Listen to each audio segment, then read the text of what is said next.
Good evening, this is Emma Doty, and I would like to answer a question that I have received, which is, why does a Stanford scientist need my money?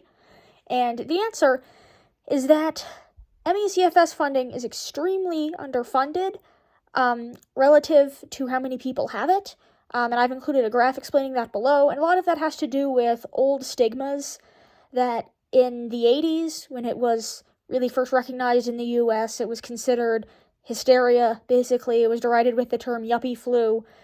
And even though today there is a lot, like, we know it's a biological disease today, old stigmas die hard, and the government is slow.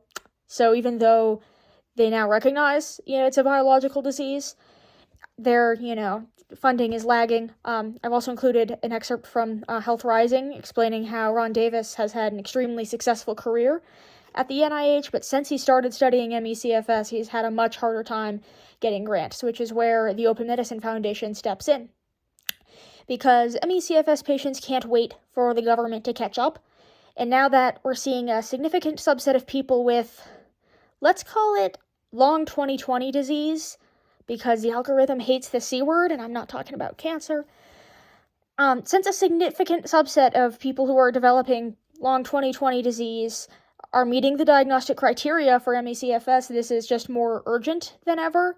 So keep sharing, keep donating. Remember that your donation is tripled in the month of November, and I'll see you tomorrow on a walk.